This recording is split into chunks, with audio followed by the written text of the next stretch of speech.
আজকে আমার সামনে যিনি শুয়ে আছে আমার মা, জন্মদাত্রী মা। আমার মুখ দিয়ে কথা বেরোচ্ছিল, তারপরেও তুই একটা কথা বলি। মা যেদিন মারা যাবে তার আগের দিন আমি 30 মিনিট কথা বলছি। কথা বলার পরে মা বলতেছে যে আমি বাঁচিয়ে দিতে কদিন সেই কদিন সংসারটা দেখি, আর আমি মারা গেলে সংসারে কি হইবে সেটা তুই বুঝবো না।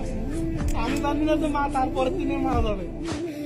তো যাই হোক, মা মারা গেছে আপনার 10:30টায়, আর আমি কিন্তু মা যখন মারা যায় নাই গাড়ি চড়ছি, কিন্তু আমার দুপুর টাইমে আমি সিএনজি দুটো অটোমেটিক বা আমার কোন কেমন কেমন করতেছে। আমি সিএনজিতে আমার বাপের কথা মনে পড়ছে, কারণ আব্বা একটু অসুস্থ।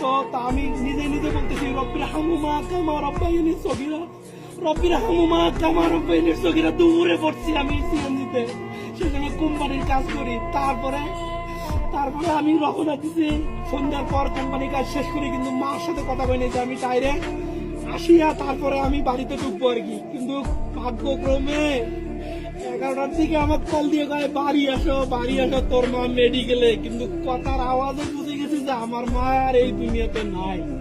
অতএব আমার মা গ্রামে ছিল। গ্রামের মানুষটা গ্রামের আশপাশের সাথে কোনো কারণে জমি জমা লেনদেন আনুষ্ঠানিক কারণে কথাবার্তা একটা কম বেশি হয়ে যায়, মানে যেটা বলা হয় আমরা গ্রাম ভাষায় ঝগড়া বলি। এই ঝগড়ার মধ্যে যদি অন্যায় ভাবে আমার মা কোনো অপরাধ করে থাকে, আল্লাহর রাস্তে আপনারা ক্ষমা করে দিবেন ইনশাআল্লাহ। আর আমার মার কাছে যেহেতু মহিলা মানুষ, পুরুষের সাথে কোনো লেনদেন নাই, আমি আমার জায়গা থেকে আমি এলাকায় দেখবো যে নারীদের কাছে লেনদেন যদি থাকে ইনশাল্লাহ আমি সবটুকু দেওয়ার মানে সবটুকুই দিয়ে দেবো ইনশাল্লাহ আর কি। সর্বশেষে বলতে চাই, আমার মার জন্য আপনারা মন খুলে দোয়া করবেন। আমার মার জন্য আল্লাহ তাআলা সমস্ত প্রকার ছোটখাটো গুনাহগুলো মাফ করে দিয়ে জান্নাতুল ফিরদৌস দান করে। আল্লাহুম্মা আমিন।